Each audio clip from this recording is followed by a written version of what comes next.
بسم اللہ الرحمن الرحیم۔ پچھلی ویڈیو میں نے آپ کو شوشوں کے حوالے سے اہم باتیں بتائی تھیں۔ آج یہ ویڈیو اسی ویڈیو کا تسلسل ہے اور اس میں مزید میں آپ کو کچھ حروف کے ساتھ جو رہ گئے تھے ان تمام حروف کے بارے میں بتانا ہے آپ کو۔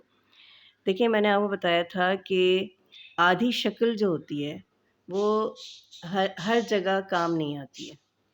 آدھی شکل بنتی ہے لیکن ہر لفظ میں اور ہر حرف میں آدھی شکل استعمال نہیں ہوتی، بلکہ مختلف شکلیں آتی ہیں۔ تو یہاں پر اس کو دہرا بھی لیں اور کچھ مزید بھی میں آپ کو وضاحت کر دوں شوشے بنانے کے حوالے سے۔ دیکھیں، جیسے میں نے آپ کو بتایا تھا کہ الف کے ساتھ یہ شکل آتی ہے شوشے کی، ٹھیک ہے؟ یہ میں آپ کو بتاتی جاتی ہوں، یہ ہے شوشہ بے کا، ٹھیک ہے؟ اچھا، جب ہم بے پے تے ٹے سے کے ساتھ لکھیں گے تو اس شکل میں شوشہ آئے گا۔ یہ دیکھیں، اس شکل سے یہ شکل مختلف ہے۔ اس کے بعد جیم چے ہے خے کے ساتھ جب ہم کوئی شوشہ ملاتے ہیں تو اس شکل میں آتا ہے۔ یہ دیکھیے گا، یہ شکل بن رہی ہے، تھوڑا سا کرو ہے، ٹھیک ہے نا؟ یوں کر کے ایسے ہے تھوڑا سا۔ تو دوسری بات یہ ہے کہ جیم چے ہے خے کے ساتھ جب کوئی حرف جڑتا ہے تو جیم کے اس یعنی جو ہیڈ ہے اس کی اس جگہ سے جڑتا ہے، اور یہ جو نیچے یہ بنا ہوا ہوتا ہے نا، اس کے تو شکل جو بنی ہوئی ہوتی ہے، یہ جو ہے یہ ختم ہو جاتی ہے یہ شوشے کے ساتھ۔ تو ہمارا شوشہ جو ہے وہ یہ ہے۔ پھر اس کے بعد جب ہم دال کے ساتھ بناتے ہیں تو یہ اس شکل میں آتا ہے۔ رے کے ساتھ یہ شوشہ اوپر سے بنتا ہے، رے نیچے سے آتی ہے۔ دال جب رے کے ساتھ کسی حرف کے ساتھ ملتی ہے تو رے کی شکل اختیار کرتی ہے، تو یہ شوشہ ہے۔ سین کے ساتھ یہ اونچا ہو جاتا ہے، یہ شوشہ ہے سین کے ساتھ۔ اچھا، سواد کے ساتھ دیکھیں، یہ یہاں سے یہ بڑا ہو گیا ہے اور یہ سواد اس کے اوپر سے آ گئی، تو یہ شوشہ ہے۔ توئے کے ساتھ ہم تھوڑا سا اور بڑا اس لیے کر دیتے ہیں کہ توئے کی یہ شکل آتی ہے، یہ شوشہ ہو گیا۔ ایسے بھی بن سکتا ہے، اس طرح بھی بن سکتا ہے۔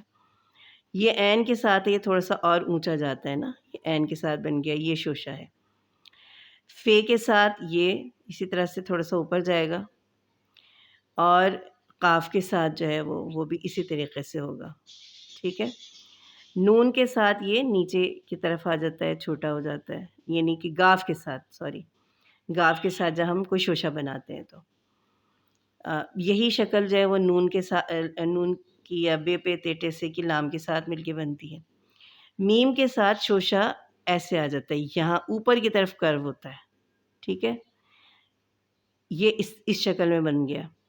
نون کے ساتھ جب ہم بے پے تے ٹے سے کو اور کسی بھی شوشے والے حرف کو ملاتے ہیں تو یہ اوپر سے آتا ہے اور یہ سیدھا سیدھا یہاں سے ہو جاتا ہے، تو یہ اس کے ساتھ اس کی شکل ہے۔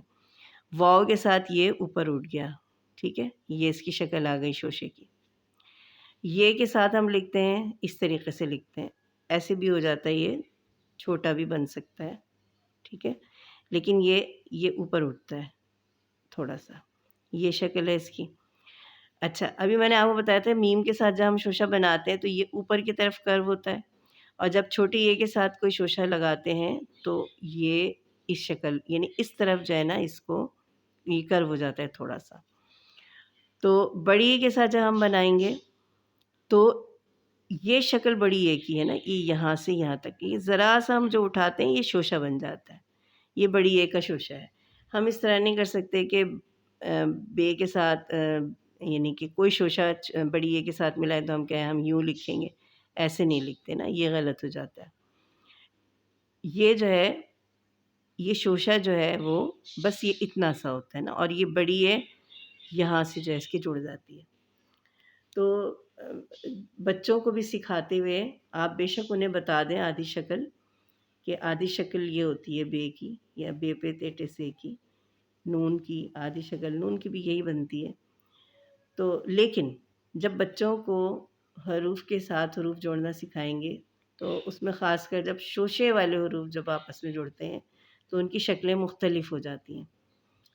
تو میں مختلف الفاظ آپ کے سامنے رکھوں گی جو اس طرح سے شوشے والے الفاظ کے ساتھ جب ملتے ہیں تو پھر آپ مزید وضاحت ہوگی اور مزید آپ کو سمجھ میں آئے گا کہ شوشے کس طریقے سے آپس میں ملتے ہیں۔